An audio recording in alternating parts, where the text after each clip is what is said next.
Can you describe your experience of therapy in 3 words? No, not really.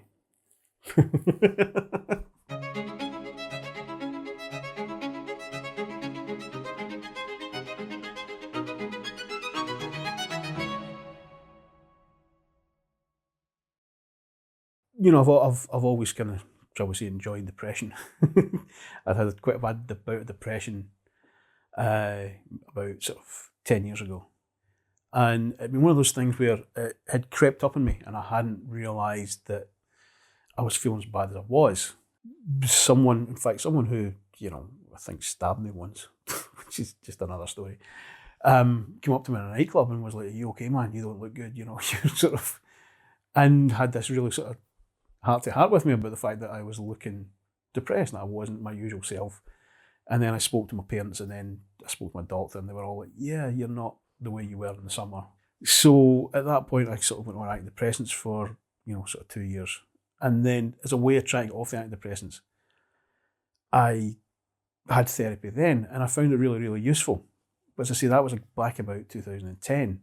At the end of 2019, start of 2020, I was just feeling really, really down, really, really depressed, really, really kind of hopeless. There wasn't one event, it was an accumulation of events. It was, I was feeling bad. I was, drinking too much. My dad was dying. My cat was dying. The whole world around me was dying. We were in lockdown. I had bed bugs, maybe it was the bed bugs, I don't know. But it was each one of those things was having a significant effect on me. So there wasn't like one, it wasn't like all of a sudden I sort of broke up with someone or all of a sudden, I,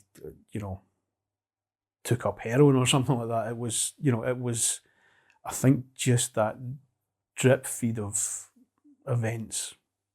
And I could feel it, that there was some sort of depression or turmoil building within me and sort of reaching some sort of, critical mass. And it was more the fact that I thought, if I don't talk to people about this, or if I don't talk to someone about this, yeah, this could go really badly. And it wasn't necessarily that I was thinking suicidal thoughts or thinking them more often than usual or anything like that. It was just, I wasn't not thinking them. So I realised that that was not healthy. So I'd sort of started sort of making inquiries about getting some sort of therapy. And then, of course, lockdown happened. And all of a sudden, we were all sort of, the whole world was sort of plunged into isolation. There wasn't those opportunities to, go for a pint with my mate Ben or go for a pint with my mate Roz and, sort of say, "This is how I'm feeling," and, and you talk those things out. So the decision to do it wasn't hard. But I think it was hard the first time. From what I can remember, I remember not really wanting to do it. Partly it felt really alien and partly it felt insurmountable. It felt like, well, what good is talking about it going to do? What good has talking about it done? It's got things out in the open. It's made me, I think just by talking about it, it's made me think about certain things and look at certain things and recognise certain things within myself and my behaviour and, and given me sort of certain strategies and ways to cope. So, one of the things that, was quite revelatory to me was, this whole idea of the, being an inner voice and sort of that's criticising you all the time and, and how to deal with that. And that was something that I just thought was, it's just normal. That's just, everybody's got a voice in their head calling them a and it's like, no, not everybody's actually, or maybe not everybody's voice is actually quite that, strident. So that was something that I took from it. And it's also it's kind of strange because it's also opened me up to things that I never really did before or ever really put any great faith in, like, you know, sort of meditation and sort of things like that, and just ways of relaxing, or at least sort of taking a breath and taking stock. And so I found that really interesting and really useful. It feels like an ongoing process, you know. Yeah, so the fact that the sessions were being filmed was actually something that I wouldn't say just interested me, it kind of attracted me. Something I've always felt very strongly about is that men don't go for therapy. Men don't talk. And I come from the sort of west of Scotland, place called Lanarkshire. And it's got a very, very high suicide rate in men. If someone sees me talking and it makes they recognise something in themselves that I say, and it causes them to then seek out help, whether that's a therapist or whether it's speaking to a friend or a priest or whatever, as long as they talk to somebody, that's quite a good thing. Because a lot of people, when I said I was going to do this, were quite worried about it, you know, quite worried about, you know, the effect it would have on me and the fact that I'd be sharing very private things. I kind of figured, well, if I'm okay sharing it with a therapist, then I'm okay sort of sharing it. And the people whose opinions I care about are people who I would tell I was doing it anyway, or I could possibly have those conversations, or who I would at least be honest with and say, look, I'm getting therapy. And anybody else, I don't really give a fuck what they think. So that's the reason why. Is that okay? Can you describe your experience of therapy in 3 words? No, not really. I would say, first of all, necessary. You know, it was something that I felt was necessary. I would say revelatory.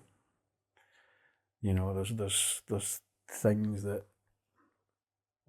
have been a revelation. I would say easy, which I don't think which I may be the only person who will choose that one. But I've found it easy to talk. I've found it easy, you know, to engage in the process. Partly it's been myself, and partly it's been Alex, and partly it's been, you know, the atmosphere you have created. The first time when I had therapy and I felt that it worked, I felt a big part of the reason it worked was because it was a woman I was speaking to. So I kind of wanted to, you know, try it with another woman. That sounds pervier than I meant it to. I just felt it'd be easier for me to speak to a woman because I'd had this experience before where I found it really easy. And then, you know, I was seeing this woman counsellor for a little while, and it just was, yeah, it was like pulling teeth. And, you know, she was talking a lot more than me, and I was like, surely I'm the one that's meant to be fucking talking.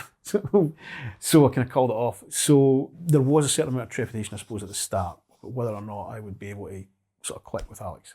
But I feel that I have, and I've found the process useful, and I've found it, you know, relatively easy. I won't say painless, but you know, it's been easy to talk. Quite simply then, would you recommend therapy to others? And if so, why? Yeah, I would, and I have. Talking about your problems with a professional is not a bad thing. You know, without being melodramatic, I would say that it's,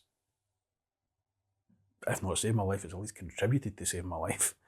I think it's, you know, a good way of addressing your demons and sort of coming to terms with them. making friends with them even. You know, the world's a scary place. You know, I think a lot of people have been, you know, stuck inside for a year, either completely isolated without anybody to talk to or without any family, or even worse, they've been stuck with their family. I guess you kind of need to be on the lookout for warning signs. You know, the idea that you might be getting depressed or suicidal, or you might be anxious or whatever it is, and you can't just ignore these things and sweep them under the rug. And if you're already thinking about going into therapy, then you've probably kind of decided that you need therapy, and you've probably kind of decided that it's a good idea that you go and get it. So that kind of decision's already been made. I think you need to go into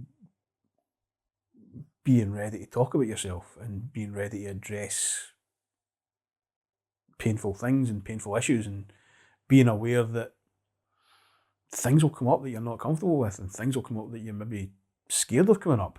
But that's good, that's healthy, that's how you kind of learn to live with them or get past them or whatever. But I think you can only do that if you find someone who you click with, who you can talk to, and who you can trust.